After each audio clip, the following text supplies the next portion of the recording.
Welcome to the Philosophy Club Radio Hour let's do our introductions first. We'll start from my side.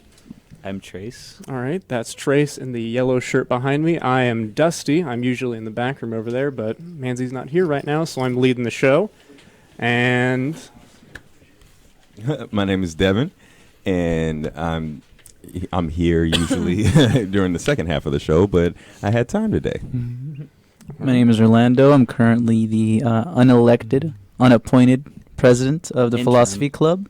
all right. Exactly, interim. Yep, self designated. That's what it is. President Regent. Speaking of Cool. interim, Yeah. I'm Jesus, but I go by Adrian. I'm the interim secretary of HSO. Good day. I'm basically Mary B. Benjamin Romer. I'm basically a graduate of 2019 with a philosophy degree and former secretary after, I believe, like 3 semesters ago of UNT. And Scoggins, do you want to grab the mic so you can introduce yourself over here? Sure, there's going to be an observer role this time, I guess. All right. And I'm Professor Caleb Scoggins, government faculty here at Richland, longtime contributor, and I think we'll be taking a back seat this time and see what y'all do. Yeah, just feel free to scream and cry out if you find Yeah, anything yeah. actual. If you want. Like, Yeah. we're Yeah, pretty- you We're just just going turn to up leave the that door open. All right. have we ever been this packed before? No, we haven't. And this, Wow. Man. well, actually, we Full house. invited some guests and we were a little bit less packed. But Wow. you are listening to Philosophy Club Radio Hour. You are listening to the KDUX web radio broadcast live from Richland College in Dallas, Texas. We are the voice of Richland College. Views expressed on this show are my own and our own, unless otherwise stated, and do not reflect the opinion of KDUX Web Radio, Richland College, or the DCCCD. Now, what was our prompt for Philosophy Club on Tuesday? Whoa. Hey, Manzi's here. Manzi's popping in like there he that. is. There we go. There's The some life crazy of the dude out party. here. You get to keep the soundboard though. Manzi can't do the Hey, soundboard. Manzi already Okay, took let's the show let's over. switch seats. Let's switch seats around. Hey, so All right, fine. Okay, so yeah, Manzi, you can sit right here, or Dusty, you can. yeah. You sit right here, Dusty. No. I don't need to be on. All right, cool. No. All right, guess not. Of course I need to be on. Philosophy Club. All right, our host is back. All right, I'm back. Where's Orlando? So we're about to do a recap. Oh, yeah. Oh, I got the Show. Cheeto mic. Okay, well, you also have the closer to the camera so people can see your They, face. Anything- no, they can't. Actually, They can explain only to see me, the back what is of a my head. Cheeto mic? Oh, the Cheeto mic is just covered in. Oh, I see. I can only assume it's Cheeto residue. I'm assuming that was from like Tabletop Club or something. No, we Yeah. usually eat boneless wings and stuff, so it'd be more like a barbecue sauce Oh, or okay, something. okay. Yeah. So, where's the wings? All right, guys, let's. Should we start recording? Okay. Hey, let's get introductions out of the way. All right, again. Did Dusty, did you read the disclaimer? Yeah, I did. I did introductions too. Oh, okay, Didn't awesome. get to the plugs yet. Well, He is a professional. now for the most important introduction. My name is Professor Manzi, and I am Hey, the can someone mute captain this guy? of this captain. skewed ship. All right, folks, so you did introductions. Should we dive into the conversation? Let's do it. Sure. Yeah. Sure. Well, I want to make sure we could get everybody because I can gladly get up and get Orlando and Also, No, there they've been is- cut. There's Yeah, a bit okay. there's a bit of discussion and argumentation as to what the discussion should actually be about: the perception of Ooh. art, or our perception of reality, or our perception as art as reality. Or what are we going We were into? thinking we would do something about how to perceive art. Like, is it the artist and the artwork that decides how we should interpret art, or is it up to the viewer to decide what an artwork means? right. Oh, both great topics. I think they're of a piece with one another. I think we can talk about both.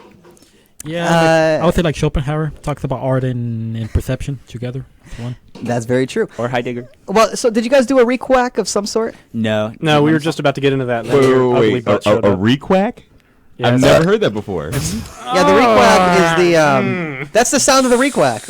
We don't have a soundboard, so we have to make the sounds organically. That's the sound a goose made when it literally chased me. Did I say something wrong? 'Cause earlier You were today. like, Oh no! It was the Probably burp. this works. It was entirely the burp. Okay. Because I was like, I want to make sure I didn't say No. anything. It's once upon a time, SGA here gave me a little duck bill that you could blow out of it like a kazoo, I got and it one. made a duck noise.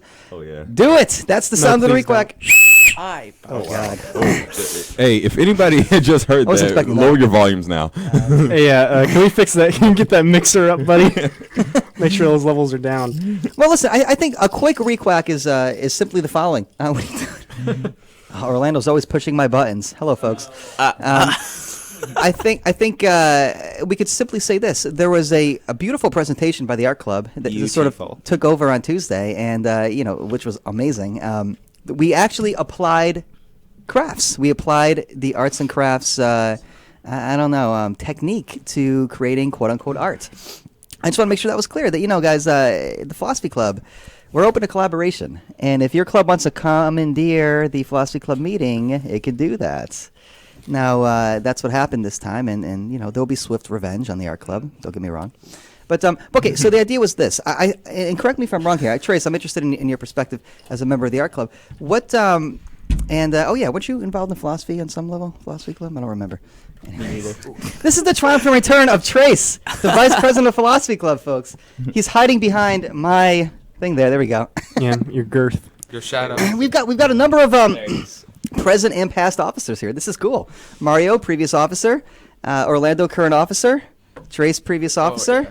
Dusty, And, future officer. maybe. Doubtful. All right. So I think the idea was that in order to really understand art, you need to have real experience with it, or at the very least, to be able to come to an understanding of what it takes to be an artist. That you need to actually, again, get your hands a little dirty. And I wonder if that is something that we all kind of buy.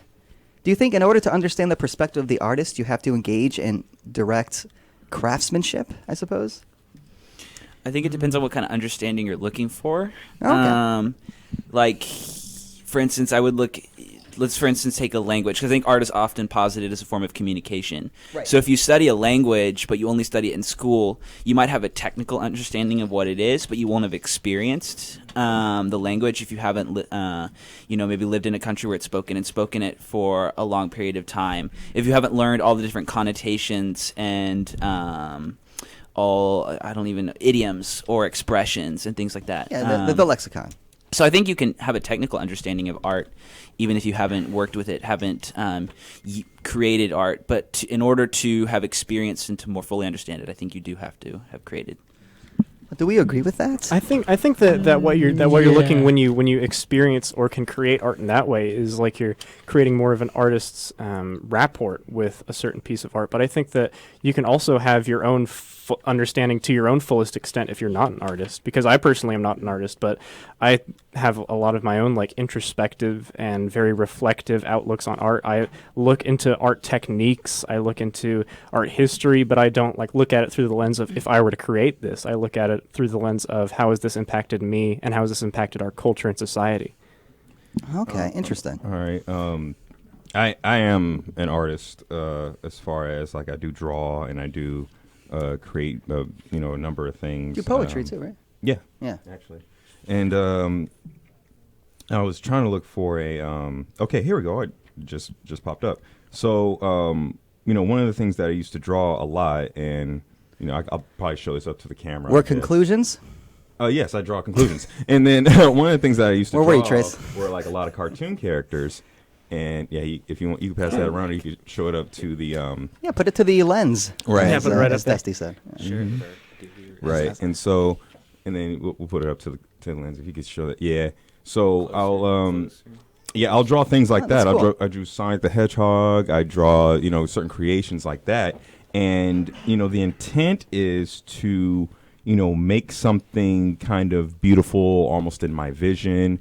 Make something that I like, or that can be fictional, and that's a form of art. And when you say kind of when people mention art is a perception of reality, I think that's the saying. Am I in the ballpark? I'm actually wondering what that means also. Well, and that's what I kind of have a little bit of a issue with is, when they say art is a perception of reality, I'm saying, well, what is your intent behind the art? If you say art is a form of expression, you have to understand that if art is a form of expression, then not all art is not good art. Well, I think we could all agree with that. Yeah. Mm-hmm. Show him the sketching again. Yeah. That was a joke. That was a joke.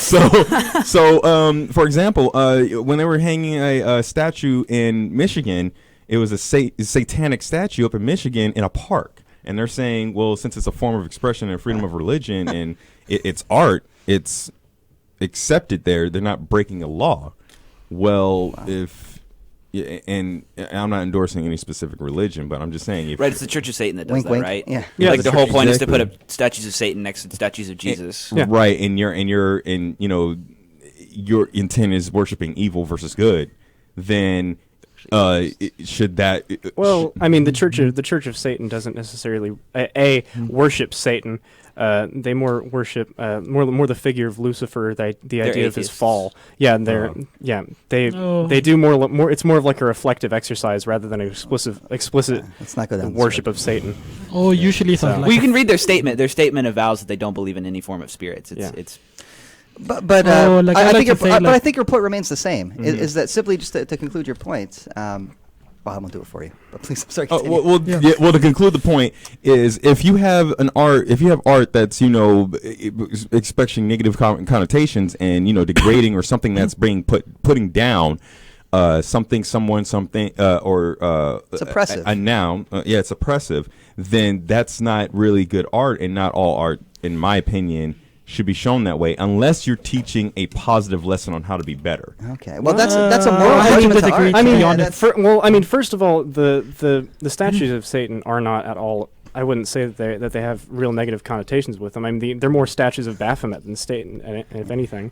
Okay, you heard it from Dusty. Satan does not have a negative connotation. I mean, whoa, it's more of like a rebellious connotation, if anything. I hear you. But it also is a very important piece of art that's been happening over the centuries forever. It's counterculture. Right. That is expressly counterculture. And if you say that statues of Satan are oppressive, then wouldn't also be statues of Jesus, because they do just the same. They pretty much have the same methodology or reasons to put them down. not quite. But one's the truth. To be honest, I will argue that the art's supposed to be stripped from value. That's pretty much what I understand about art, because It's interesting. taking arguments about the critique of perception, he will argue that an art is made by a genius, while craft doesn't have a genius. Yeah. No, I think that's something really. I think that's something really interesting. Yeah, and to comment on the Satan statue, I would say that's mostly a satire for me, because that's another reason why they would do like, oh, it's a satire. Yeah, but you could look at a statue of Satan and say this exhibits really strong technique. You could be a really skilled artist and make a depiction of something satanic and say, well, that's a good work of art. There were But a actually bad pieces of message? art that were depicting Lucifer, and I think it was a pope who commissioned them, but he thought that they were too attractive, so he had the artist's brother make another one, and they were even more attractive. So he just Wow. ditched them both. They were actually both really nice commissions. It's like when God All made right. me. And then, I'm sorry. Go ahead. Well, I was just going to respond to what you said about Kant is interesting. I just read. I mentioned this in. Get in on this too. Feel free. Yeah, I mentioned this in Philosophy Club as well, but I just read Heidegger's On the Origin of the Work of Art, and he has an interesting distinction between craft I got to respond to your text. and or craft or equipment and art, and he separates work of art from creation. For him, like a creation is anything that sets forth earth or medium. So I think when you talk about genius of Kant, Heidegger would put that in terms of art. According to him, is supposed to be a place where truth can happen. Yeah. yes. That's right. And what he says something really interesting. He says, it's not that we pluck truth from the stars. It's that it's not like truth is waiting somewhere for us to grab it. We actually, with art, we make truth happen, almost in a sense like ex nihilo. And so I think that's why we say art is a form of expression or a form of communication or a way of seeing the world, because with art we're creating new truths. We're giving a thrust to history, as Heidegger says. Whereas craft, or for instance, maybe drawing, sketching from a book. Like we wouldn't call that art because it's not creating a truth. It's simply copying something. And while it contains elements of art, like I think the creationary aspect of art, it's not a work of art because it doesn't also let truth happen. Does that make sense? Is there no truth in Sonic the Hedgehog? Well, no, I'm There not is even all talking truth about in that Sonic the sketch. I went to Sim for Halloween once. I'm saying, like, for instance, when I draw, I sketch something that, like, I draw a water bottle on the table because I can't draw. And I wouldn't call that art necessarily. I think I'm incorporating an aspect of art, the creationary aspect, because I'm creating something. I'm setting forth earth in the sense that I'm setting forth the medium of graphite or whatever. Right. But I'm not letting truth happen because I'm not creating anything new. Yeah. So I think that's where we have to kind of take a work of art and realize that there's different components. There's the createdness of a work of art, but then there's also the work being. Yeah, like creation the versus essence of what is a recreation. work of art. Okay. Interesting. I have this question that that was possible. That's well said. That'll be a rise. Can you have art without creation? I don't No, that's interesting. That's a great question. think so. I mean, yeah, people say that they're like that sometimes nature is like a work of art. Well, yeah, the word Anyway. art comes from the word artificial, which is not created by nature, but created again by people. I think in this case, and so the idea is that the artifice or the artisan is artificizing or creating art in a way that's supposed to be imitative of nature, because nature does it naturally, and we have to put effort into it. Look, I go back to Trace's point here again, exhibiting Heidegger's idea existentially that art is a medium by which you create meaning. And then that's what true art is. It's innovative in the sense that it doesn't necessarily tell you what something means, but it's ambiguous enough to give you the opportunity to explore meaning. It teaches you how to explore different ways of understanding, interpreting, perceiving stuff. It's almost playful. It's like a game. Yeah. It's where we take something like Yeah. Earth, or we take a thing, but then we create with it and create a work. But I didn't want to bring that up because I didn't want to look at Professor Lefel, chair of the art department, and be like, yeah, so art's basically a game, right? Yeah. You know? Yeah, because of what I read about Schopenhauer, Maybe I should he have. argued that supposedly we can never access the actual world because we always limit to our senses. But he argued, but through the will we can access through the actual world, and that thing is called art. I think he was kind of saying the art is like the truth because we can access the actual world. Yeah. Well, Schopenhauer's point was simply this, that this is not a real world. This is, an illusion. But in order to get at the actual truth of the world itself, you have to go through music. Because music, in the way that it could be dissonant and chaotic as well as ordered and quote-unquote registered, like in keys and stuff, it allows you to sort of get at the truth of nature itself, which is nothing but forces compounding upon other forces, and there's nothing necessarily romantic or civilized about it. Yeah, music can take us to the state of Erebung. I don't remember how to say it. Yeah. No, that's right. That that German term, Erchbang. Erebung. Yeah, but I want to talk about something else, and it's of a piece of your question, and it has to do with something Dusty was saying too. But first, the bigger question: why is Jesus here? I'm just waiting for the perspective part. No, he's just here to talk about his essay.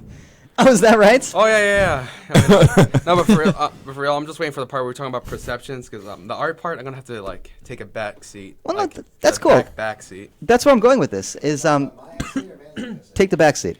No, where I'm going with this, yeah, exactly. Is the following that I think that art can alter your perception of reality. I think that's in a way that's kind of what it's intended to do. That reminded me of the commercial, the Oculus Rift. Hey, defy reality. You might have just plugged him in and doesn't even know it. I have no idea. I mean, as someone who actually has virtual reality, it does mess with your perceptions a lot. Like after you've spent like You have that? Yeah, I have an HTC Vive. Yeah, I've had it for a while. But if you spend like more than like 2 hours, it does mess with your physical perception. Like once you get out, your feet will bump on like little ledges that you just don't notice out of your peripheral. And you feel very disembodied. It's strange. That wow. sounds disorienting. You get used to it. But I mean more along. I mean that too. But also more along the lines of just what you understand things to represent. So you look at something in reality and you think it represents a particular meaning or a particular truth, and art teaches you that you could view it in a different way. You can view it with a sort of a view askew. Shout out Kevin Smith. When I was younger, I didn't like appreciate art very much at all. Really, I thought that it was like I was very much like a 14-year-old edgy nihilist who didn't like think art was important at all. But thanks to Academic Decathlon, and I was introduced to like more modern art. Okay, that's cool. As I got older, I looked at like more contemporary and more abstract pieces of art, and I started to like, for lack of a better term, vibe with it a lot more. I started to like understand and be able to enmesh myself with these works of art that are really just splashes of color thrown haphazardly at a canvas in vague shapes and ideas, but if you look at it long enough, it's like when you look at a mirror for so long that your reflection looks foreign to you. But it's like a very What? similar. It's a very similar expression. It's a very similar experience I know to this way look too at an abstract piece of art for so long that you really start to understand it. And once I Huh. reached that understanding, I really cultivated an appreciation for all things outside of just like the intellectual. I started to grow an appreciation for nature. I grew an appreciation for myself and for other people. I especially That's interesting. grew an appreciation for other art because I had only like considered, like romantic art, like Michelangelo with his big burly men with muscles that don't really exist. I considered, Are you not looking at me? well, Hey, Jack, can we overdub Dusty's last little speech there? And every time he said appreciate more of, just put philosophy. Oh, yeah. but, But I also started to appreciate more like modern movements like realism, photorealism, and abstract expressionism, especially. It's a gateway art. Yeah, yeah.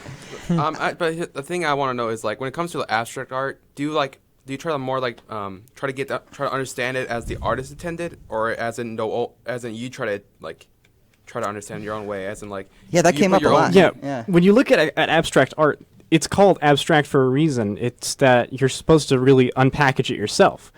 If you look at something like I think it's called Shelters in the Tube, it's a little bit less on the abstract side. You can kind of see the message in the blues and the blacks. They're people. I don't know the reference. They're people huddled together. I think it's Sheltered in the Tube or something like that, where it's the story of during World War II in the London bombings. People would hide inside the subway, and it's like an abstract painting where like it's more like vague figures of people, but you can still figure out what it is.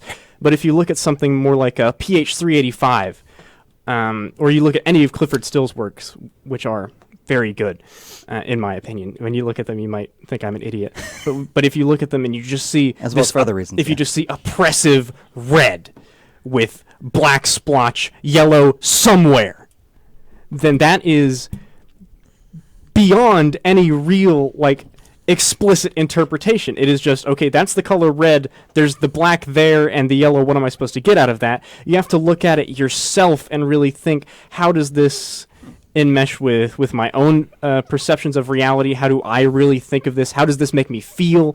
And if you also look at like the culture at the time, how does this reflect the culture? Because they were starting to move away from like the ideas of like pop culture and mass production. They were trying to do something that was explicitly underground, and in a way, it's explicitly implicit. Yeah, Les Campbell's Kanzi. Yeah. But I think we have to be careful about saying we can just take whatever we want from a piece of art, because I think all creation requires intention. The artist just, unless the artist, okay, take for instance, you mentioned Clifford Still. He was an abstract expressionism. Abstract expressionism was based on Jungian psychology, with the idea that there are certain images, universal archetypes with which all people can connect. So with all these different images, I got a question about that. Do you mean found in the real world or in do what? Found in the real world or in the dream world? Like certain images, like ink blots. Those are from Jungian psychology, with the idea that there are certain images, the collective unconscious, with which we can identify. And so when abstract expressionist painters were putting paint on the canvas, their goal was in an unconscious state or like a trance-like state to paint something with which they hoped many people could connect via this universal or this collective unconscious, these universal archetypes. So in that case, their art is very intentional. They're intending their art to be kind of gray, Kind of vague, and yeah. vague, and for you to be able to access it in different ways. But I don't think that's always the case with abstract art. And I think we have to be very careful with making a blanket statement saying, "Oh, well, if you just painted a bunch of squares, that means." We can take whatever we want out of it. There's a famous artist, Mondrian, who painted red, yellow, and blue squares with white and black lines. And he wasn't just saying, oh, take whatever you want out of it. He actually had a very formal way in which he was doing it to try and purify the world via using very basic colors. He was hoping that by exposing ourselves to this kind of art, we could morally purify ourselves. So he had a very, very concrete way in which he wanted you to view his work. I was gonna ask how, exactly, because Because everybody has different mindset. If I take Kant's argument that we cannot perceive the actual world, but we can perceive from our perception, then how can I perceive the art on the artist's way if I'm perceiving differently from the way he's perceiving me and the art? So how is that possible to understand exactly what he's doing and what he's saying if I can perceive exactly in his own body? It's impossible, I think. But yeah, Orlando. No, I'll let him answer real quick. Okay. You sure? Yeah. Okay. And then after you please make your point. No, I'm just gonna say well, take for instance I don't know, Heidegger, who says that a work of art opens up a clearing. It creates a truth, and when we when we interact with the artwork, when we enter into the clearing, we're transported to another place, and we can interact with that truth. So, and like he says, we leave behind the usual way of prizing and knowing the real world. So I think it's difficult, and of course, you're never going to fully understand what someone else was intending to convey. And I think that's a problem that's compounded the more global our world becomes, the more connected, because, we're seeing art from cultures that are vastly different. And I think there's very little hope that we can connect with the art from an entirely different culture. But at the same time, I think we need to try, because I think the responsibility as the viewer is to try and understand what the artist was saying. You can't just read Kant and say, "Oh, I want Kant to have said this," and so that's how I'm going to interpret his work. You don't do that. You don't read Aristotle and say, "I think Aristotle was advocating genocide because I want him to advocate genocide." I mean, some people try to. Some people do that, but that's bad philosophy. Yeah, and I think Caleb? that's a concept that should apply to art as well. I think art, like philosophy, like text, we should attempt to read it as the artist wished us to read it. Well, that's such an interesting position. Yeah. Isn't it more like Nietzsche said that everything is based on interpretation? Yeah. Now, we can't really know what someone really said. It's the way we want to interpret it. Unless that's your interpretation. I was just going to say, don't we inevitably get away from the purpose of the artist? I feel like to some extent we have to have some kind of background on the artist, some kind of some prior understanding of him. And as an audience, how does one keep up with that? And so how does one essentially understand it to the full extent, I feel like for us, we have to kind of get away from ourselves, get away from like our very own perception to kind of, I guess, transcend it and understand it in a more fuller picture. But then at the same time, I think art is so much more abstract and so much more difficult, much more free flowing for us to like in comparison to philosophy, where you can actually read word for word and understand it more concrete. So is that even like, does every artist intend for that? Or for instance, there are languages that they write with pictures. For instance, Chinese or something like that. So our language is based on words. It's a phonetic, I think is the word. We represent our language with words, but that's not always the case. Not all languages are like that. Are written with letters, and so I think there's a vocabulary with art that we can learn, and by which we can view art. View it clearer. Okay. Visual alphabet, if you will. So I want to say. So by this, do you mean like we're just not that I guess like visually literate in a sense? Correct, and I think we can be. And I think the way you do that is go to museums, read about the artists. What was the artist? Read the artist statement. What was the artist trying to do? What does the artist say that this, that, and the other means in his painting? What do the colors mean according to the artist if he says that? Some artists provide very indeed, or for instance, Clifford Still, he wrote a couple essays on the meaning of abstract expressionism. I believe that was Clifford Still. So I feel like this could be applied to like a lot of other areas. Like, is this some kind of like universal kind of thing, and where like it doesn't have to be applied to art, or literature, or anything like that. It can be applied to like any field. Anything that's interpretive. Yeah, because it's like it's basically you're saying like the hows and the whys of like how it's to be made. Touching on the hows of the art, I was gonna ask. So can we say that an art has to have, in order for something to be an art different from a craft, it has to have a history behind it? Not really. Like, let's say for example, like the history behind where the colors came from. How the colors were used. Yeah, to understand the intent. Those histories are also from crafts. Right. Well, let me throw something out here. A few things. First of all, if Allah was here, she would say that. Wow. There was such. It's Allah. If Allah were here, there was such it's a thing. It's not like it's Allah, bruh. You gotta chop it, okay? You don't let it hang. Do it. If Do he it was then, here- since I'm you gonna can do chop it. Go you. ahead. A lot It's not hard. is the idea that of art therapy, which is to say that there's all this talk about you have to really pay attention to the intent of the artist, but it's ironic you bring up Jungian psychology because you don't necessarily know what your intentions are at all times. That's what psychology is. So if by creating art, the idea is that maybe you can just let quote unquote the art flow. Regardless of technique or any sort of appreciation of art history.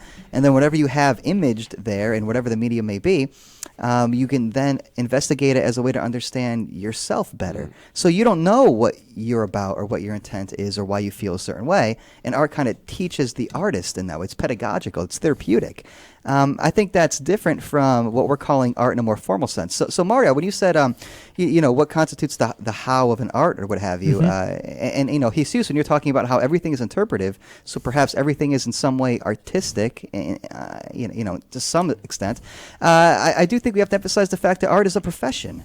And so you have professional artists. And so professional artists who have very uncompromising standards of what constitutes, that to which they've devoted their life. And so this is where things get tricky. You have examples of artistry, but is that actually fine art? I think we have to pay attention to these really crucial distinctions, especially if you consider artists to be an occupation. Yeah. Another thing, because when we're talking about art, a lot of people, we've been focusing on the drawing aspect, on the color aspect, and I wanted to bring up something that we may not consider is a personality, a type of art. When you go on to see your favorite actor and they're portraying a character, that character was not created from. It may not necessarily be created from ink blots, colors, or anything like that, but of the art of the imagination. Yeah. And when you have somebody you watch on YouTube, self-expression. You have somebody who you watch on YouTube who may be acting as themselves, and they're just giving their opinions, or they may be playing a video game. And is that a form of art? Especially when we're dealing with entertainment. So is podcasting a form of art? So exactly. The way you're saying it is like again, this idea of like art doesn't have to always be intentional in ways, because like we're talking about characters and everything, right? We could talk about even us right now. So when you speak and people are watching us and listening to us talk about One person, Dusty's mom. Are you then turning yourself into a form of art? Is get in this here. radio show turned into a form of art? As someone who highly values voice acting and considers themselves an aspiring voice actor, I feel absolutely biased when I say yes, absolutely. I think that acting or performing in that manner of media, I think is a way of art, because it also has those professional standards, especially voice acting. You have to go to vocal teaching. Exactly. You have to be able to bend your voice. You have to understand your tongue positions. You have to know how to make sounds you've never really made before. That's technique. Or like if you're an actor trying to learn Osa, then that is an artistic and an intellectual learning experience. Because I know being backstage, I've been in a play before. Being backstage in a play. First of all, drum kids are weird, and I was weird. So, either way, I did it for 1 year in my senior year, and I'll tell you, it was really fun when I did it. That's awesome. But when you go back and you have to do it. When you have to get touched up and makeup, and all actors have to get makeup. I don't care who you are. But I just came from makeup. That's why I was late. There you go. So when you have to get touched up in makeup and everything, have you turned yourself into a canvas? Have you? Is your personality somehow, again, a demonstration of that? Exactly. The canvas being made presentable. Or the art being made alive in a sense, because now, instead of it just being a painting, the painting moves. Well, okay, I want to really consider that, especially in light of what was presented in the PowerPoint presentation on Tuesday. So, again, we're talking here, it seems to be about sort of intentional technique that you're trying to hone. So you figure out what it takes to be good at the art that you value, and then you learn the techniques to do that. You learn how to paint. I had a friend who went to, he got a BA in painting from Boston University. And I was like, that's so cool. You pursue this creative endeavor. And he was like, no, all we did was learn to worship Rembrandt. That was my degree in painting. It was just Rembrandt's king. That's pretty dark. What? Can we escort him out of the studio? Yeah, I was gonna ask. But let me just to say this, Sure. because it seemed like it was less about what you were creating, more about how you were creating it. So you learn a technique, you learn how to do what it is that other people do that you admire so much. But that's really different from the kind of things that we were looking at in the club on Tuesday. So the urinal turned sideways or something. Yeah. Or Fountain by toilet Marcel crucifix is Hey. another thing Oh to my consider. All God. right, Fountain is incredible. Fountain is bold. Well, here's the thing. Does that require technique, or does it require conceptual technique? I'd say, I mean, first of all, you have to have the technique of, Turning- taking a urinal out of a bathroom, but also the conceptual ability to know that putting this in an art gallery is going to be very explicit counterculture. And I think that goes back to Trace's point, is that in order to really appreciate the arts, not even the art industry, but just the art enterprise, context is important. Otherwise, I mean, that's why people will look at something like that and say it's not art, because they don't have the requisite sort of background or context. But people who have studied it, and I don't mean study the technique, but study literally the history of the development of the perception of arts, will say, no, this is it's innovative. And people say, well, no, it's a urinal turned sideways. Yeah, that's the Salon des Refuses. Well, I think done. I think technique is like a gatekeeper in a sense. That's interesting. Yeah. Well, because I think technique is secondary when it comes to art. I really do, because I think Really? art in and of itself Oh, let me hold your is water. right. We're intentionally expressing something. Okay. That's what art is in its most basic Everything form. I goes think. Let me hold your water about the technique part. Will you say that repetition of art is considered like a technique? No, I think like the Campbell scans. Well, let me make my point really quick. So I think art at its most basic form is intentionally expressing something, and that includes all things, right? I agree with that. includes performance I do. art. There are people that they're called happenings, where you might have people like dig a grave and put a TV in it, and that's art in the sense that it's like a performance in a way. That's how I want to go. Yeah. So intentional expression, I think, is art at its most basic form. Does that have to be beautiful? I don't think so. Does it have to have technique? I don't think so. I think technique is how we separate good art from bad art, if that makes sense. Yeah. So if we didn't have technique, all art would be equal, and that'd be overwhelming, because anyone can create anything. That's a And I great think anyone can make art, but not everyone can make good art. And I think technique, I think beauty, whatever that is how we all define, according to ourselves, what is or is not, what constitutes or what does not constitute good art. But I think I'm sorry, I didn't mean to. No, I was just saying, I don't know if I'm making myself clear enough. Yeah, no, that was really. Yeah, I insightful. really like the allegory. Yeah. I was gonna say that. Well, when you say not everybody can make good art, that is subjective because Exactly. That's why I said that's how That's the we other side of it. constitute. Yeah, that's yeah. how we decide individually. because when you have a 2-year-old or a 3-year-old who may not have a technique that you say, and I say, and as somebody who draws, I say technique I think technique is subjective as well, because now how I had to draw, you saw my Sonic picture. That's not how everybody draws that our blue hedgehog. I mean, first of all, let's get that trailer out of the way. And when the first Sonic the Hedgehog trailer came out, nobody liked that version of Sonic, and then the new trailer comes out, and everybody loves that new version. Nobody was appreciating that art style of how they depicted their favorite blue hedgehog. We have a new challenger. Right, and so what I was gonna say was We're spitting that when fire. we have a 2 or 3-year-old who may not have the technique, may not have the drawing capability, but you give them crayons, and they just start grab a going to chair. town, on a piece of paper, and then they show you, and then you're like, oh, what is it? They're like, it's a whale, and you see a bunch of scribblings, but in their head they see a whale, like they know what a whale looks like, but because they wanted to, just play with crayons or everything, they're saying this is my art of a whale, even though I know what a whale looks like. I'm just not going to use That's the the outline. And I your think here description we is very find- That's interesting. Well, I think here comes Yeah, the but can you intersection draw a whale between- that cannot be? Can you draw an animal that you don't even know? Yes, You're the a parent, you live bestiary. here. The bestiary. Yes, you can. But I think also what you made a really good point, that this is the intersection between art and power, because MoMA tells us that Clifford Still and Jackson Pollock and Willem de Kooning are good. Your mom tells you that you're a great artist when you sketch something at 2 years old. Mine never did. Now, who has more sway? Who has more influence and power? Obviously, MoMA.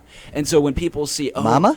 MoMA, not Mama. Oh, I thought that's what you meant. Okay, or the Met. When the Met tells us what's good art, lots of people are going to listen. Millions of people are going to listen. It's like, oh, did you hear the Met just had this exhibit of this painter? You know, she'd never had an exhibit before. She's only in her 30s right now. Everyone's going to know, oh, she's an amazing artist, because the Met has a lot of power. The Met has the ability to decide who constitutes good and bad art. But I think truly art, what constitutes good or bad art, what constitutes technique or bad technique is subjective. So I think you're correct. But I think there are certain institutions that have more power. That's so interesting. I think we give the institutions way too much power. Yeah, it's just a byproduct of society. Right, because I'm thinking, if the Met says, first of all, I don't care what the Met says. If I like my art, it's my art. And I mean, if you're going for a profession and that they may have, like, they may be the godfather, godmother of, the end all be all of who says what's good art and everything. Okay, you go ahead and do you, boo boo. But I know people who've actually drawn and been in graphic design, and they're like the who. Yeah, but listen, that's easy to say if you're not pursuing a career in it. I mean, no, they have careers in it. And really?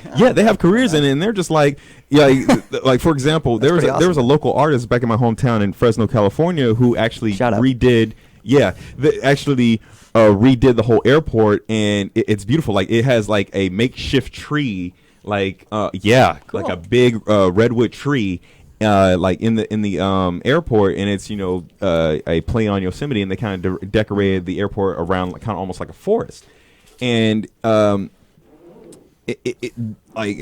the Met Who, the MoMA Who, like they literally just got picked up, and because they had seen artists they had done, they've done like their portfolio. That's like raw talent. Yeah. Okay. I was gonna say, so what about art that is not done by the artist, but it's done by, let's say, by machine? Or question. By other people, like, you went like, let's say, for example, an engineer, like, I design all this like a 3D planner? Planner of like a house, but then I'm not the one building it. I'm making someone else build it for me. To be fair, the code that made that robot paint is art.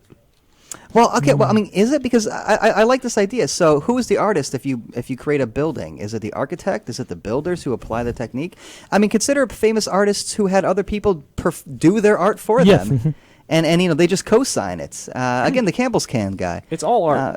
Then you he didn't do anything. Well, really, what he was doing is he was going back to the medieval ages. You can argue this: can the brain picture the art without the hands to draw them or the mouth to speak? So it takes a team in order to create the art. That's part of your poems. Yeah, that sounded very poetic. I mean.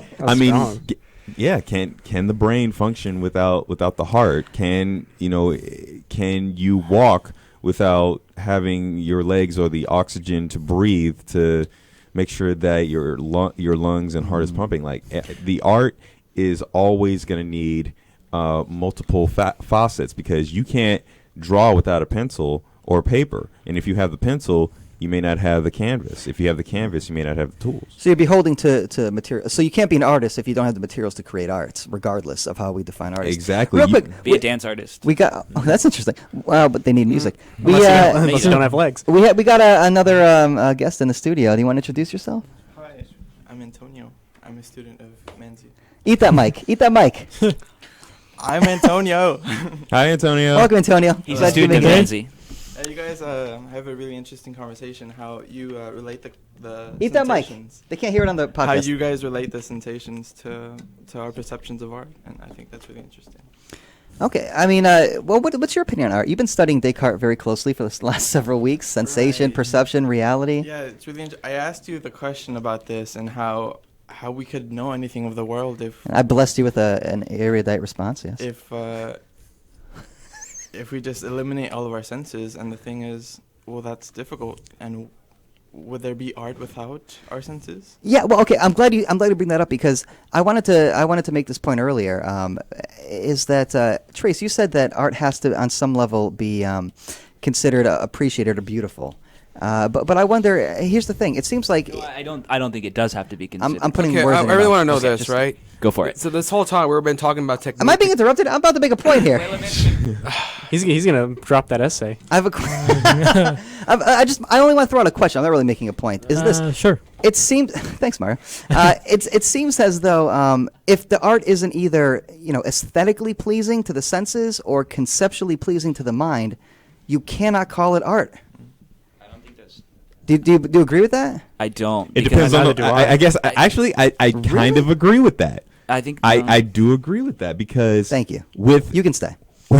so if it's not pleasing to the mind, everybody instantly may have thought of whose mind. Whose mind did you think of? Yeah, the if subjective thing, it's pleasing to the mind? Are you saying if I see somebody's art and I don't think it's good, is it pleasing to my mind? But it may be pleasing to the artist's mind, and it may be pleasing to somebody else's mind. So I would actually have to agree with that because not everything is based on how we feel about another person's art, but how the artist feels about its art. Right. Every time someone agrees with my point, Mario, I want you to blow that whistle. Sure. To argue about art, about the origin of art, because I know that we mentioned about how you need the senses for art. I will argue that art is only available through the senses. So I feel like more art is available if we can use all five senses. For example, visual art is available through our eyes, but I feel like a painting wouldn't be available to us if we can't see it for a blind person. Only the thing that will be available for us if we're a blind person will be music, because that's the only thing that we can hear. But if we lost the ability to hear, I was gonna say, if we lost the ability to hear, that they means don't that know also wouldn't be available to us. Only the art that we can touch or smell in that case. But he can, but a blind person may be able to feel the art in a sense. You may be able to feel the textures of a painting and be able to, kind of make an image in your head on, based on how certain strokes are, because that's how Braille is read. Certain dots and certain patterns and certain forms of how they are formed tell a story and is a form of communication. So if they feel certain things, or they may feel a certain texture, they may be able to have a picture or have a sense of how that art is being portrayed. Yeah, but only if they touch it, because you can't see a circle unless you can touch the circle. You guys want to have your own podcast? I'm joking, guys. I'm joking. Dusty, you look like you have something to say because the look of fear in their faces. Dusty, you look like you have something to say because okay, I see you like patiently over there, like contemplating, and I'm like, "Ooh, what's he thinking?" Quiet storm over there. Well, I really haven't. Honestly, I've just been kind of scratching my beard passively. But but I mean, see, we're talking about the. Oh yeah, I wanted you to think, if you were asleep, what would art be to you? There you go. If you were asleep, not necessarily having a dream, but if you were just asleep, imagine not being able to really experience any of your senses. What would be art to you? There isn't. Exactly. Ask any member of my students in class. It will say it doesn't exist. That would be my argument. Then is a dream art? No, They're because it's not intentional. I you definitely induce dreams. I would say that a dream will be art because you received your dream from your senses. For example, like a bottle of water. That's not art. It's something that I found from my senses. You're not There's no technique. In my head. It's not intentional. You're not creating. You're not expressing anything, and it's not interacting with other people. I can think all these great thoughts in my head, but that doesn't make it art. I have to express them somehow. What about the idea of a lucid dream, where you definitely have a just technique gonna that argue you that. have to I just for your that's what I'm saying. I can do all these great things in my imagination. I could write a book in my head. I can have these great ideas for novels and these great ideas for poems, but if I don't write them down, can we really say they're art? Because they're not communicating with other people. I feel like art can be fleeting like that. So to say, what happens if we create a computer that we can connect to your brain and we can see all your dreams? Now it's not art. No, because you're not intentionally dreaming, unless you're doing. You would say you are. I would say that it is. If you lucid dream, then maybe that could be considered art because you're broadcasting it, so it's interacting with other people. I mean, I think. I see what you mean. Yeah. But I don't think just daydreaming can't really constitute art because it's not intentional. Neither can dreams. Yeah, I'm trying to say there has to be some sort of expression that is quote unquote professional arts versus merely expression. I think I would have to disagree with you. We're saying that dreams aren't art. Well, it's nice having you on the podcast. Thank you. Well, there we go. Because you're saying that Intellectual. You're saying that art has to be expressive. You have to communicate with other people, and it has to be intentional, right? So when you're saying something has to be intentional, are you saying consciously or subconsciously? Because your subconscious is intentional implies conscious. Okay. Not for Freud and Jung, not for psychologists. So that means that unconscious intentions are not art. So that means that if I suddenly draw a beautiful art and I didn't have conscious, then that wouldn't be art. Right. If I didn't share it with anybody, would it be considered art? Were you expressing something? I think is the question. I say it will still be art regardless, because you're the one watching it. As long as there's something, Exactly. as long as there's someone or Yeah, I don't. Actually, I shouldn't really say anything else because I think it's with art. I think it's purely a human thing in which they can perceive it. Because like we're talking about the senses and everything. Sure, there's animals, but they can't really. There's no meaning there. They can't really put meaning to it. Yeah. Well, humans they have the ability to put meaning despite you said like people saying, but people with like somehow lack of touch somehow or like sight or whatever. As long as there's able for someone to perceive it, then it's art. But what about the conceptual limitations? What if it's a case where, okay, you have all your 5 senses, but intellectually you just don't have what it takes to understand the deep complexities of the nature of art itself? Then Does that mean you'll never be able to truly understand art? It's the same thing as you just being. Just kidding. It's the same thing as just you not being literate in that sense. You just can't read it. Exactly. Like, it's Good a whole other point, good language. response. It's just Yeah. Well, I would have to say, well, I don't know if this is supporting or going against it, but dreams are the form of the imagination, and and as I was saying earlier, can the brain function without? Can the brain create art without the use of the hands or the mouth? So if I have a dream and everything, and I have my imagination, I have the the picture of what I want, or the pictures of things that I see that are conceptualized. If I don't use the the artistry of my words, being a silver tongue. If I can't use the artistry of my words to express that, or Rhetoric, if I can, go into my own mental state and think about it consciously, because sometimes you're able to remember a dream and you're still using your imagination because you're able to imagine what just happened. You're able to create. Who would think of for example, who would think of a mouse? All you have to do is draw 3 circles in order to get his logo. Who would think of a blue hedgehog that can run at the speed of sound with red shoes and running around naked, and all he has on is shoes and gloves? Who thinks of that? You have to have a form of imagination, and sometimes you can dream that kind of stuff. Right, but it wasn't art until someone put it down on paper. No. It wasn't known until somebody put it down on paper. I think he's more arguing the component of the imagination being an art in and of itself, simply because it has been applied to art. Well, I guess like the workers for the architect. Well, let me give you an example. Okay, I read I think it was Oxford Classics. They took Leonardo da Vinci's notebooks, typed them up and made a print edition so you can read Leonardo da Vinci's notebooks. Pretty cool. So in it, every other page, he's like, oh, I'm going to write a 12-book treatise on the nature of wind. I'm going to write a book about dirt. I'm going to write a book about the flight of birds. Did he write those books? Not that we know of. Not that we know of. Mm-hmm. Okay. And he never says in the journal, oh, I completed these books, blah, blah, blah, blah, blah, blah, blah. So if he didn't write them, if they're just ideas, did he write a book? No. They're just ideas. So there's a difference between idea and the art itself. I'm a writer, okay? I can't just say, oh, I'm going to write a novel. I'm imagining a novel, so I've written a novel. Give me a Pulitzer Prize. No, it doesn't work like that. You have to work. Art requires work. You have to express something, and expression requires making something available to others, I think. And I don't think others have to interact. I think expression exists without interaction. I think art can be in a closet and still be art. But I think expression has to be available. It has to be okay. Aquinas talks about potential versus actual. Right. I think the art has to be interacting with people at least potentially, and your imagination can't interact with other people even potentially if it's not existing. But what about if everybody starts existing? Like no one exists in the world, only one person.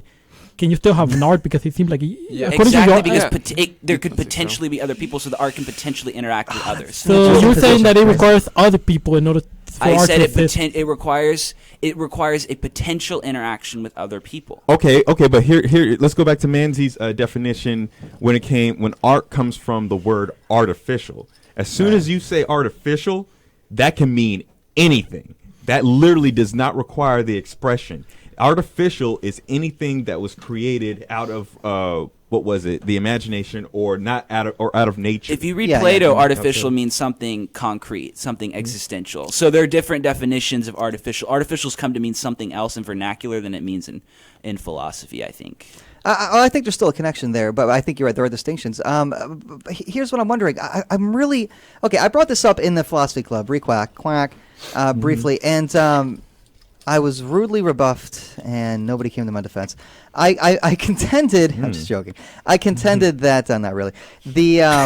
Maybe I will. Who knows? I said, how can it be possible that I don't know, a guitarist or a musician writes a song for themselves alone in their recording studio apartment, and it's getting too real, and has no intention of ever sharing it with anybody, is only interested in honing one's craft, and maybe they're producing stuff that is quote unquote sonically beautiful, but there's absolutely no one who will ever hear it. Is that person an artist? I can give you an yeah. example I gotta of that. say, I gotta say can no. give you a real life it's example not. of that. There was an artist, the Guggenheim just did an exhibition on an artist named Helma Klimt, I think. It's my cousin, yeah. Yeah. And so she painted all these massive works for a temple that she was designing. But she had a very specific way in which she wanted them to be exhibited. And so she was like, I'm going to work on all of these, and I don't want them exhibited.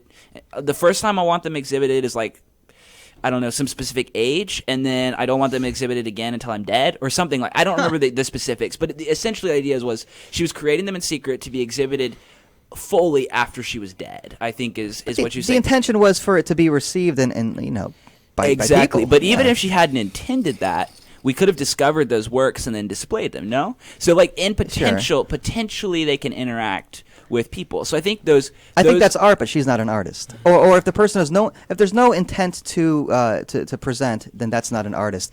Somebody later can come and say, "Hey, I deign this to be art." Well, and that's where I think we get into the plasticity of the canon, right? Is like the canon can change. It's a beautiful turn of phrase. Yeah. So I actually want to think about it, right? When we're talking about different like people, we always talk. I remember Who said that? Oh, 6 Yeah, still your here. favorite student, of course. So we're talking about different people and everything, and I do remember in our class we talk about how people change and everything to the point where they could be considered a completely different human. So let's consider the fact of making a song at that point in time. You're making that song at at that person at that point in time, right? And intentionally intentionally or unintentionally, it could be for you listening into who knows how long after, maybe 10 years later, where you're completely different, and so you go back to listen to that song, and you kind of once you interact with it, you actually consider what you were back then, and you can still probably learn from it regardless. Okay, no, this is an interesting point. Yeah, it's almost like a different song. Yeah. Right. Yeah. When you look back on it. Yeah, because there could be before, let's say there's some songs that talk about how people have a great life, and you're really down. You're like, man, I don't seriously, I'm really sad and everything. But then you go to a point in your life where hey, I'm actually doing well. And then you go to listen to that same song, oh, I get it. It's like the song can be different, completely different. One song could be infinite amount of songs, depending on who listens to it at what time and at what place. Due to their individual context Yes. and what resonates with them at a particular time and place in their own life history. Yeah. I think that's also the plasticity of art. Yeah. Yeah, And I feel like we haven't brought up about time in art because can we was say just about that? Yeah, I was gonna discuss about that. Does an art, in order to be art, have to last longer, or can an art be temporary, last let's say 1 hour? Like a trend. I think it can definitely be temporary, like a performance, right? A performance is temporary. It lasts Yeah, I was 2-3 thinking about that. hours. It's still art. I think I would. Wearing hats and suits and everything when you walk out, that was a fad. That was temporary. A fashion. It was a form of art. Yeah, and I think there are certain happenings. For instance, there's an artist, I forgot her name, but she made a bust of soap and a bust of chocolate, and the work is called Lick and Lather. And so she did this performance with a very select group of people in which she licked the bust of chocolate and then bathed herself with the bust of soap. So good. I love that. But she didn't record it. She didn't record it. So we have the busts, but we don't have the actual performance. But I think the performance constitutes, there's so much you can get into about what the work means. But I think overall the performance is still valid as artwork because it happened. You can call it an artifact. Ooh, I don't know. Right. As leftover. I think it depends on whether you consider the bust as standing alone still as art.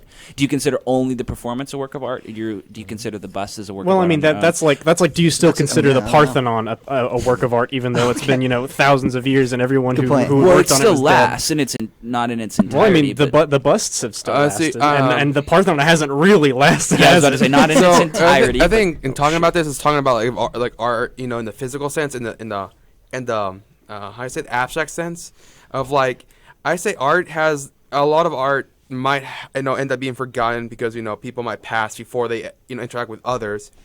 But I say art is immortal in the fact that, like, once someone goes through the event of interacting with, observing the art, the art itself will end up transcending, and it will be found in other areas.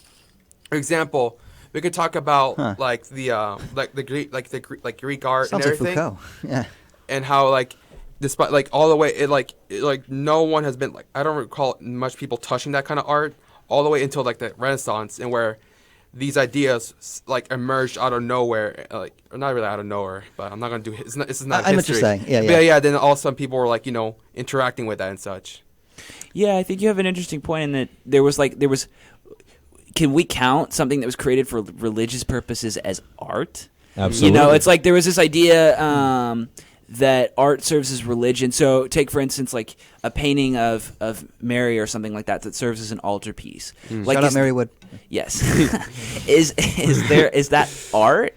If it's originally intended to serve devotionally, if it's originally intended to signify the presence of Mary. And I think now we're quick to say, yes, that's art. And I think that's another aspect in which time intersects with art. Kierkegaard said, life can only be lived forwards, or life can only be understood backwards, but it must be lived forwards. Right, yeah. And I think that we can apply that to art in the sense that we're always redefining the canon. We're always redefining what constitutes art. I think art not only comes into existence at a particular moment and continues into the future. I think there's a conversation between art, past, present, and future.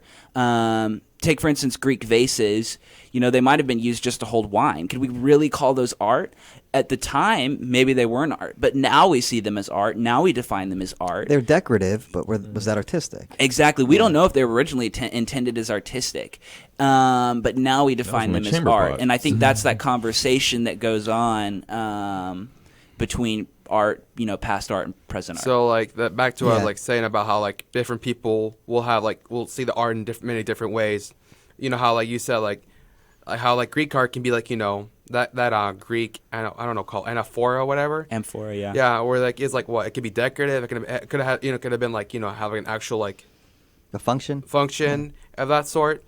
But now we can change it. Now talking about Saint Mary, maybe before it was for religious purposes, yeah. Or people now can do it for another reasoning. I don't know if it's just really for decoration. It looks nice and everything, so why not just put it there? Yeah. So yeah, domestic art. And I want to say all the art that we talk about from past, present, and future. This is only the art that we have found or that we have known. Yeah. Because in going back to your point of saying that art has to have the potential to be expressive. We only know of the art of we know today as the way that we see it. Mm-hmm. We never know of the art of the artist's mind of unfinished products or things that anything in the imagination has the potential to be expressive. Mm. Now, just because you haven't found it, just because you haven't you have no knowledge of it, does not make it it doesn't make it not art. It just means that you don't have access to it. I want to say. Okay. Oh, sorry, I was interrupted, but I was going to try to say I don't know if the term should be know, but instead of aware, because I was saying maybe this lost art can still have effects. Oh, okay. Well, yeah. So because you have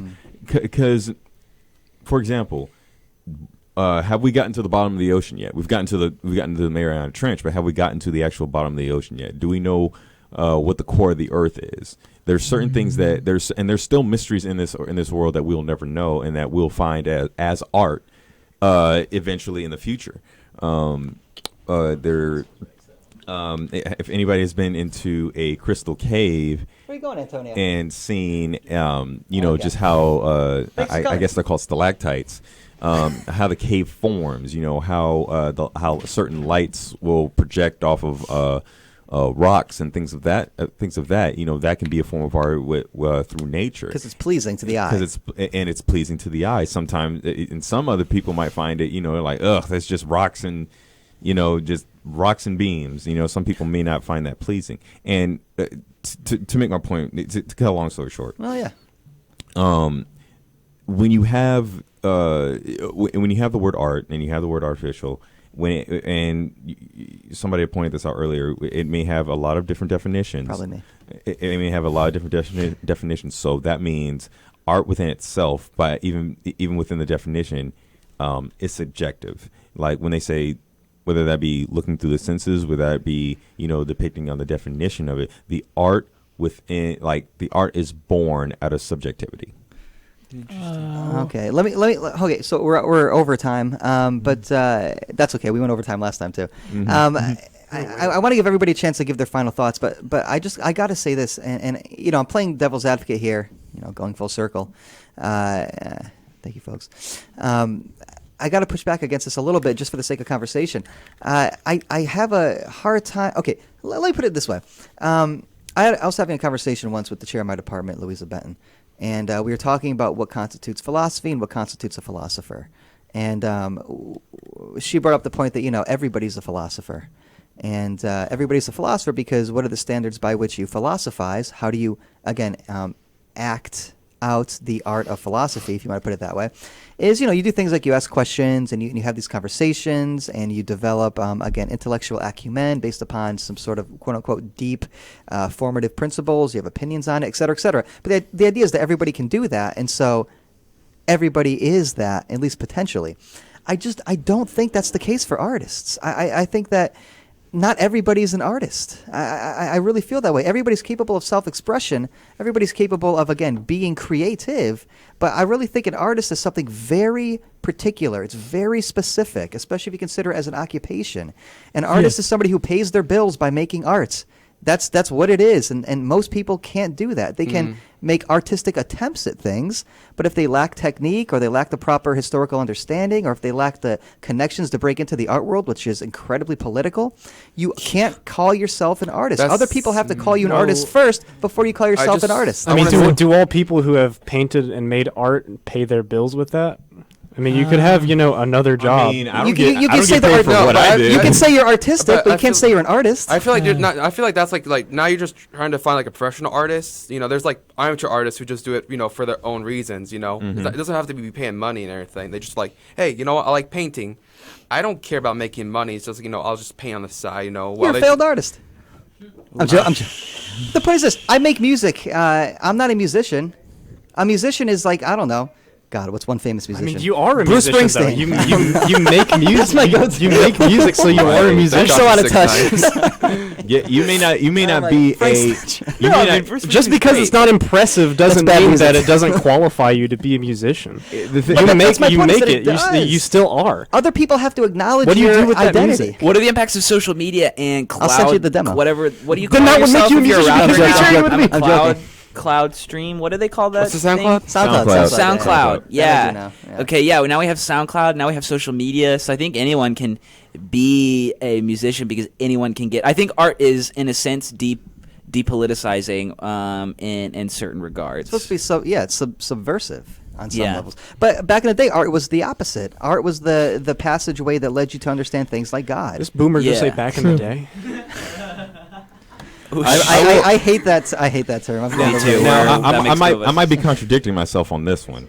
Don't okay boomer me. I might be contradicting myself on this one, but when you are a musician, and it's you have to have something pleasing. You have to have something pleasing to the ear. That's why we have certain catchy tunes. We have certain rhythm. People like rhythm. We gotta have. There's a technique to have it, rhythm. Yeah. And now I will say this though. You can have rhythm and be a musician, and you have to have rhythm. That has to be the basic qualifications of being subjective. Though that's subjective of a musician. Yeah, but it's subjective. I don't agree with that. No, I'm saying so I'm not saying like rhythm as in dancing. I'm not saying rhythm as in dancing, but I'm saying there has to be a rhythm as in like I can catch the beat. I can clap to it. I can hum it, and it could be pleasing to my ears. Have you heard of atonal music? Or free jazz, or dissonance, rhythmic music, or something like that. But it has to. But that has to be a.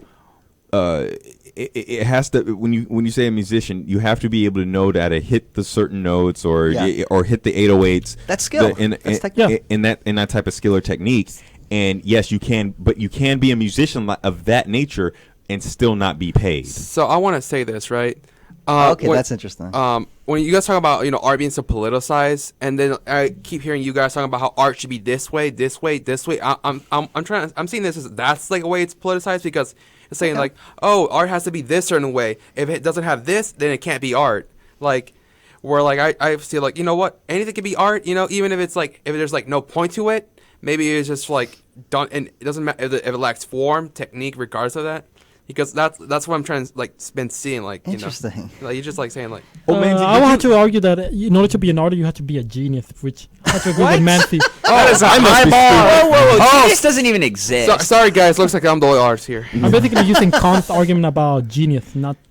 But genius doesn't. I hear what you're saying. I have a higher. Yeah, but and it doesn't I do have a question Inspired. about everybody about repetition, which I kind of brought up. Kantian What about if you start like let's say for example, like a scene, like let's say like the first presentation of Mozart, and then couldn't we say that that's the art? But what about the other one that they're just repeating the same scene over and over? Can we say those are arts as well? Mimesis. Well, that's how you learn technique. What do you mean repeating the same thing over? Yeah, and over I mean, again? like like abstract Gucci Gang? expressionist art all has the abstract expressionist theme. Is that repetitive and therefore makes it unartistic? What? Like, what do you mean by that? I mean, they were preferring the first Mozart. We would say that that's the first art, but what about the one that they were repeated later after that? All of this goes back to a point I think you made earlier, Trace, which is that, again, you have to understand the historical context of art. So if we talk about something like atonal music or, dissonance, like indie rock stuff, the reason why we understand that stuff as a genre in and of itself is because we understand it's responding to a more popular version of music. And so you could say the same thing, I think, about repetition or even sort of trying to deviate from the established norms of things. Again, this sort of subversive notion. It's like, okay, the reason why we could call a urinal turned sideways art is because we understand the history of art. If you don't understand that, a urinal sideways is not art. I don't care what did she say, the four cubed? The white cube? The white cube. I don't care if it's contained by the white cube. Which sounds oddly racial. So the point being, the white cube is a term for a museum. Gallery. A gallery in particular. And so I bring this up for the following reason. It seems as though there needs to be a social acknowledgement that something is artistic or that somebody is an artist. So to your example earlier about a person who maybe has great technique on the guitar but isn't paid to be a musician, well, can that person call himself or herself or themselves a musician? If other people agree, then yes. But if you're the only one saying I'm a musician, everybody says no, you suck. You're not a musician. And I want to throw something else out there that I said. Wait, I want to throw something else out there about like abstract expressionism. All their paintings maybe look the same to you, but I'm sure they all have different artist statements. So I think if we're saying, oh, these paintings all look the same, so really this isn't, this doesn't have any value. I think that's an example of not engaging with the vocabulary of the art, if that makes sense. So what swirls and strokes mean in a Jackson Pollock painting might mean something different in a Clifford Still, or what squares mean in a Mondrian, which he was an abstract expressionist, but will mean something totally different than squares in a Rothko. And so we have to engage with the artists on their own particular terms. We have to learn their vocabulary. But you'd only bother to do that if they were already an established artist. I won't be like, oh, Trace, learn my vocabulary so you understand my beautiful work of art, and it's a bunch of scribbles. But if I like your art, then I would. So I think since art is, what we being again, in my opinion, art is anything that intentionally expresses.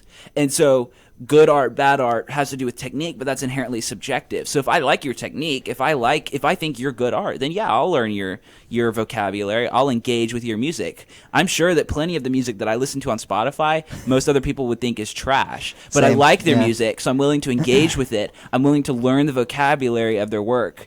What about forgery? Like taking an art that already exists and making it your own and adding new stuff to it sometimes. Ooh, that's just regular plagiarism. Well, no, but that's a tough call. That's what we do with music. We take like music that exists and we just add new sounds and say it's samples. I like to reference the art of the deal. Oh, you mean like a remix? Just how to make money. Yes, remix would be one example. I've got a question for Manzi. All right, that'll do it for today, folks. I'm sorry, what's up, Cam? How does your earlier definition of art not just obliterate the distinction between amateur and professional? What was my original definition of art? Well, you were saying that if you're not paying the bills with it, or you're not getting paid for it, or socially recognized in some way, then you're not a musician or not an artist. It seems to basically there is no such thing as amateur art or amateur music. Yeah. Well, I think the term amateur itself is a qualifying term. So I would say that amateur simply means on the way to. So you're not an artist yet. You're learning the technique. You're a student. Well, that'd be a little bit different, I think, because you can say amateur and professional artists would be different, species of the same genus in a certain sense. How so? I'm not sure that's the case. Well, I think there's different levels to it. It's not on the way to. It's amateur as opposed to professional. And if you're defining professional as getting paid, or at least doing it as your profession, then amateur is anything other than that. But the standard by which to become professional is an exhibition of quality of technique, which requires training. Right, but even then, you can't say that amateur art or music is not simply the same kind of thing as professional art. Kind of thing, just less refined and less... It's difference in degree, but not kind. And so so there's a question of status. Okay. Well, again, I and maybe I'm being a little bit more commercialized than I realize, but it kind of goes back to what Jesus just said a few minutes ago. If you can't pay the bills with your craft, you're not really that thing. Not You professional. want to be that Right, thing. yeah, You're trying to be that professional. thing. You hope to be Yeah, that this thing, goes but you're back not to- that thing. This goes back to like MoMA or whatever, right? Your identity is society your tax. society is like defining you as not defining you as an artist. But That was you a have good group of question. Friends who do agree with your art. If you have 100 listeners on Spotify, of which 60 or 70 or 80 are your aunts and uncles and cousins, you still have some community that's accepting you as an artist. Correct? Well, not necessarily. They might just be supporting you as a son or a child who's trying to follow their dreams. Let's assume that everyone has good good taste and they are only listening. Let's say they're all people that have never met him before. He has 100 listeners who have never met him, who enjoy his music simply because it appeals to them for whatever reason. Okay. Could we say that this particular community, But it's that's no my po- MoMA, it's no society, There has to be a reason. There has to be something appealing there. they might It just like appeals his to rhythm. them. They That's might their like his feeling. That's the A-rhythm. technique. That's the technique. Right, and that's what I'm saying. So he might have terrible technique according to what society calls good or bad technique, Yeah, sure, but these so 100 people have enjoy his technique. Technique is a social construct. It seems like art is all social contract. Man. All right. Social contract, like Thomas Hobbes would say, we all decide what's art by contract. I do kind of think that. I think, art is something that's so plastic that it requires a sort of, a concert of opinion here. I mean, European musical art all has a very similar way of progressing chords. I have a question. Yeah, okay, there's a formula to There's art, like for there's sure. a very Yeah, yeah. different It could be formulaic. rhythm between European music and African music. It is notably different. Oh yeah. So But there are similarities. I have a question. And this What is, about rock and... Don't just interrupt, Mario. Yeah, sorry. No, go ahead. Since you got it. No, I was saying rock because rock came from like Africa. Rock and American. roll, yeah. Yeah, rock African American. Wouldn't that be considered like not European but mostly African? Yeah, well, and that's the point I'm trying to make, is that there are overlapping similarities, and I think the similarities are in technique. Yeah. It doesn't matter what kind of music you're trying to play on the... Okay, I don't want to speak out of turn because Kalen's a very skilled drummer. But I was going to say, it doesn't matter what... I mean that. But it doesn't matter what kind of thing you're trying to play on the drums. You need to know the basic technique of how to operate a drum kit. Is technique objective or subjective then? I think it's... Okay. I think it's... Okay. Oh. No, listen, Another listen, hour to the listen. conversation. I think it's... Jump in the trap, Manzi. Technique is relative to its end. All But the ends are objective. Ooh, that's a Right, which hottie. means technique. Objectively good or bad Fuzz me. technique is in relation to an end. In other words, certain techniques on drums are good for producing certain outcomes and not others. Just like certain technique in sports is good for winning and others aren't. So it's the goal of the game or the goal of the music that determines So good from bad technique. What's the telos of art, then? It's subjective. Yeah. But there's no subjectivity to a sport. The objective is clear. Yeah, there is. You win the game. You might want to lose to get a good spot in the there's a draft. sensitivity- But that's how Then you your win. techniques are different. That's, Yeah, just, that's just a deeper game. It's I'm not gonna sensitivity- yell That's hike true. while playing Good point. basketball. I'm just gonna say Like, that. there's like Meta winning. there's like philosophies in sport and everything. There's such sensitivities like how to achieve this victory. It's not True. simple as like, hey, just kick it, kick it, on the But we can pass all That's the what agree I'm that saying. Thank you, sport is Jesus. a bit more basic than art, right? So art. Whoa. That's heavy. I mean, I love it, but that's heavy. I mean, I yeah. might have to. I varsity lettered in high school, so watch yourself. Anyone got any brass knuckles? I don't know. I've That's not seen anything. Sport is Magic secondary to Johnson, art. Larry Bird play, Isaiah Thomas. I've seen all these people play basketball, and when Yeah. you see them and how they distribute their technique, Definitely. a lot of it, you look at it as a work of art. Like, oh my gosh, he just hit a spin move, get guarded, and still hit a three in his face. Like, oh my god. Well, I mean, in kind They'll say poetry in motion. the same vein, in that way of history being, you falling in asleep that all way that of in that way of sports being art. there are also people who are like professional grandmaster chess players who know like how to make these moves, like a million moves ahead. But they're also the hustlers on the street playing chess. There you go. Like I'd say those are both like their own ways of art because the modes by which they express it. Like a hustler might use like kind of diversions or techniques on the street. He may distract you by talking to you or calling you and talk to you. But like professional chess game, it's more regulated and you're not allowed to do that. But each mode has its own standards. Yeah, it's like the salon versus people exhibiting in the Salon de Refusé or not exhibiting in the salon at all. I understand what you're saying. I Wait, think who was that? If you pick a context, you have. Oh, that was B. What about poetry? Like you mentioned, Jeff. Didn't hear any buzzing. I never got to ask my question. What about poetry? I think you mentioned poetry a moment ago. Oh, I was supporting the point that was being made earlier about athletes being again artists in some level.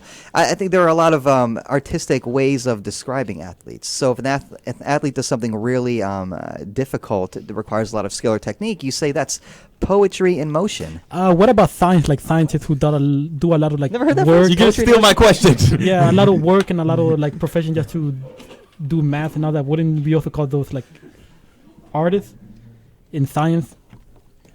And mathematicians. We're wrapping up. Come on in for final thoughts. Final thoughts. Yeah, we have final thoughts, and then okay. Let's go to final thoughts. I wanted to talk more about techniques because I don't like your opinion, Manzi. I think it's garbage Let's do it for the and next very episode. reductive. No, get back! Don't you dare! final thoughts are 20 minutes long. I feel like your definition of technique is oddly restrictive. Careful. It's refined. Be very and refined is a set of restrictions, isn't it? For the sake of greatness.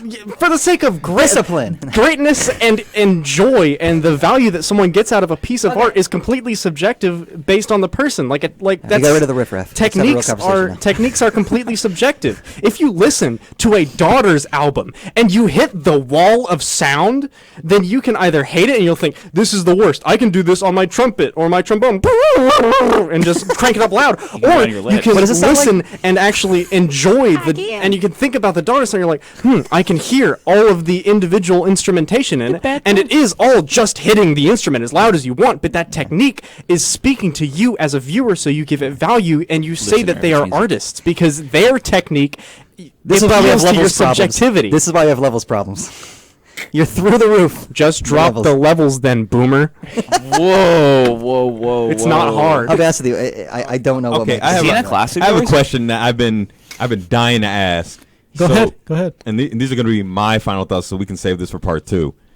When you look at if you're in college, and you look at imagine that. If you're in college and you look at the degree plans, and there is a standard for a bachelor's of arts, and a bachelor's of sciences. What is the characteristic that defines which two? And we could save that for part two. I know. Those Bachelor were of Arts is fun. Bachelor of Science is boring. Those would be the main. no. Hot take, gang. What would qualify this as a bachelor's of arts versus a bachelor of science? I mean, to be more fair, math the for qualifications are kind of weird and true. unclear. I'm pursuing a associates of arts in teaching. What part of teaching is artistic rather than scientific? There you go. I think it's more like just up in the air and kind of BS, really. Yeah, for I don't think it actually means much of It's anything. for part two. I'm not It's gonna for comment on part that. two. Yeah, it's for part sorry, two, guys. but I gotta be quiet. it's Sorry, for Mom. part two. Sorry, Mom. You can't hear this one. Sorry, Sorry, but well, looks like I got a report right now. Part 2 has actually been canceled. Instead, we're gonna do the reality one. So yeah, sorry about that. I just got to interrupt. I just got a news break, and it says no. Part 2 was back on. I don't know about that. Whoa. Jack says we can stay till 7 p.m. Sweet. Hey, We'll have a real Joe Rogan Wait, haven't podcast. we?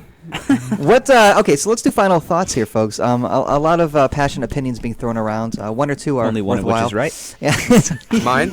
Got my joke. I want to hear final thoughts there. Now, okay, Mario, you did bring up some points we didn't really get to, but you can elaborate on them now. What's your thought here? What constitutes art? 30 seconds. For me, all right. I'll be like 20 seconds. Sorry.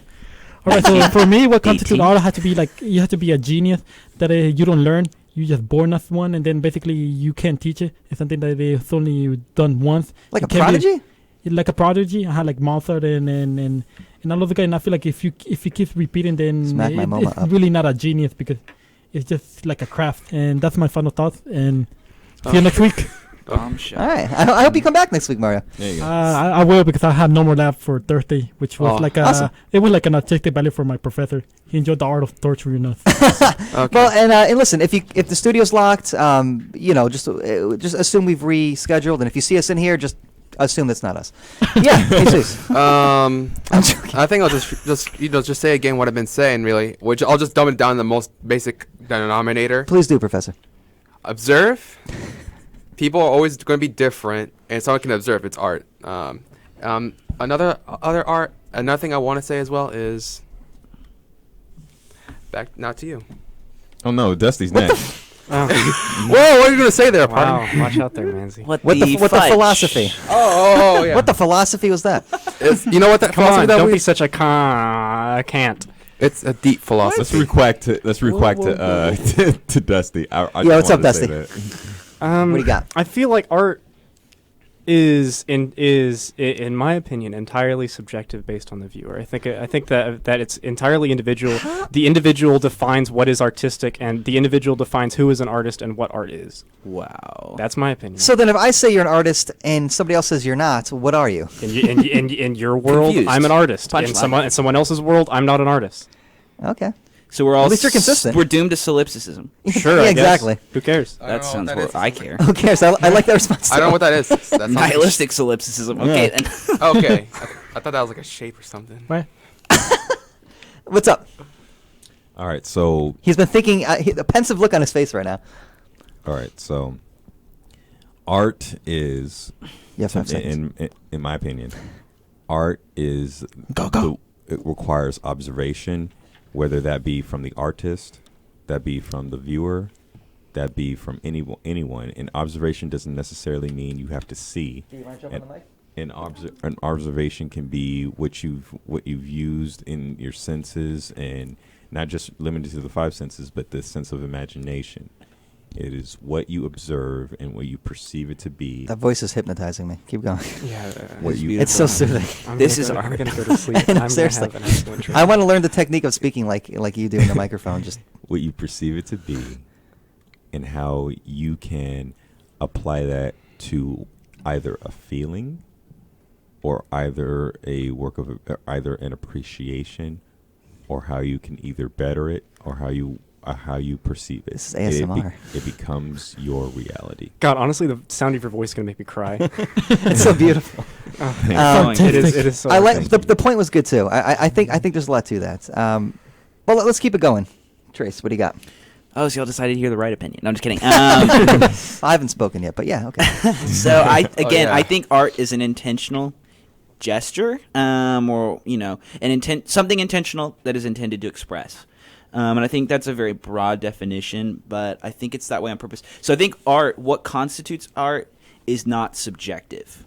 I think I put myself in it sounded like I put myself in contradiction a bit earlier by saying that art must be intended to express, and then saying, and that we have to understand what the artist is trying to express to fully appreciate art. Yeah. And then saying, Greek vases might constitute art. Yeah. Well, I think Greek vases, when it's a question of whether it's design or art or craft or art, I think we have the ability to make the decision as we continually redefine the canon. But I think overall, anything that the artist claims this painting, this whatever, this performance, this happening was intended to express this, then it is art. I think quality of art, whether it's good art or bad art, is subjective. But I do not think art itself is what constitutes art is not subjective. So if I fail to catch the message of the artist, am I a bad patron of the arts? I think bad is strong. I think it just ignorant means that. Well, I mean, again, I go back to the example of philosophy or literature. Like when I read a book, I'm going to study literature. When I read a book, I can't just say, I want the book to mean this. I have to try to understand what the author was saying. And I think art is very much the same. I think all art, in essence, is some sort of story, right? Because we're relating a feeling, we're relating an emotion. I would agree with that. And I think with story, yes, of course, we need to try and understand what the story means, what the story is saying. It's not up to us to decide what the story means. You know, we can choose how to apply it, and I think we can 15 choose seconds. what we want to hear. You know, I think we can choose what we want to hear. I think we can take certain parts out of stories and leave parts out. I think that's that's not a very faithful way to look at art, but I think that's a valid way to look at art. What I don't think we can do is add to art, if that makes sense. I don't think we can add to the interpretation. Okay, so you don't think you can tell an artist, listen, I get what your message is, and I see you presenting it, but I think that you might be conveying something else as well that maybe you're unaware of? You don't think that's plausible? Well, that would be actually a beautiful situation if you could talk to the artist about what he means. Because the artist might say, I wasn't aware of that, but now I'm beginning to see that as well. That's the psychological dimension of art. Yes, but I don't think as viewers we have that power unless we can actually converse with the artist. Which is back to your point about vocabulary. Yeah, I think that's good. I think we have to learn the artist's vocabulary. 10 more seconds. And make an attempt to understand what the artist was saying. I don't even think that will be even something that well when it comes to talking to the artist, because the artist might have just maybe sometimes has been through, and now the artist, even the artist himself, has just lost the meaning of it. Yeah. And like, hey, I did this. Consider Mario's definition of a genius. Do you think a 7-year-old is trying to change the entire trajectory of, say, classical piano? Well, no, but I'm they're sorry. doing it. I'm sorry. I was gonna say you have your final thoughts, because I haven't gone before we go into another debate and then have I another wasn't aware 30, we were 40 making more minutes. discourse. I'm not letting anybody Final leave. thought. I think animals can do art. This is actually kidnapping. Animals cannot do art. Bet. Oh my B, God. you want to weigh in? No, I just wanted to. Well, Okay. I listen on YouTube. Yeah, there you go. We got a live in studio guest. All right, Manzi, let's audience. get your garbage final thoughts. Listen, I don't want to belabor the point here, but it's nothing that I haven't already said. I think that listen, I'm sympathetic to everybody's position here. Don't get me wrong. I do feel like art is something that is uniquely human, specifically self-expression with an intent to convey meaning. I think that's an artistic intent. And I think art is anything that comes about in such a way where you're trying to make it. But, and this is a point that Marianne emphasized again and again on Tuesday, the chair of the art department here.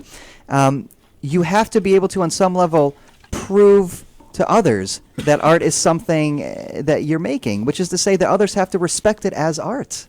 Others have to say, yeah, you're capable of being an artist. You're good at creating something in such a way that is almost undeniable. Can we let them in? B, do you mind letting them in? don't let Yeah, him we in. got to get Orlando's final thoughts. But here's the other thing. Kaylin Scoggins here texted me a couple of quotes from Just read this first. from Frank Zappa that I got to read. I love these Zappa quotes. I'm a huge Frank Zappa fan. Frank, yeah, I know. I'll do the second one. Frank Zappa says, "Art is making something out of nothing and selling it." Wow, what a boomer. That is such a... Stop dismissing good points like that. No. Aristotle, what a boomer. Yeah, what a boomer, Aristotle. Absolutely, yeah. When you think about it philosophically, about it. Isn't just like using the term boomer a boomer term? It is, exactly. Yeah. Because I mean, and it's- do you want to lay some Dusty's thoughts using down? it. And he's pretty much. Art I is mean, yeah. original. I'm cool Drop with it. some knowledge, bruh. Drop some science. Where's PC Yolanda? Press. Big O. Drop Big some O. knowledge. Taking the mic. Orlando had a lot to say on Tuesday. Now I know he has a lot to say right now. Let's go, Orlando Magic. He's a genius. Sometimes geniuses find it hard to You guys organize are their building me thoughts. up for nothing. I don't know what you're talking about. I think ultimately, when it comes to art, there's a two-part. Obviously, there's two parts to it. There is the creator, and then the eye of the beholder. You know, however you choose to interpret art as a person, obviously through the existentialist theory, that is art to you. So no matter how much Manzi or any of these people might say that you're not a skilled artist, if you believe you're an artist, you're an artist. Orlando's with me, baby! Gang! Well, I'm out! All right, control those levels. Wow. Fridays 2 to 3, win the world turn with Dusty Hill. Whoa, that's an illegal plug right there. You're listening to KDUX Web Radio, broadcast live from Richland College in Dallas, Texas. We're the voice of Richland College. Views expressed on this show are our own unless otherwise stated and do not reflect the opinion of KDUX Radio, Richland College, or the DCCCD. Every 2 o'clock to 3 o'clock every Tuesday in EO 32, the Philosophy Club meets. Every Thursday from 3 p.m. to 4 p.m., the Philosophy Club Radio Hour meets. Think about it. Think about it. Think about it.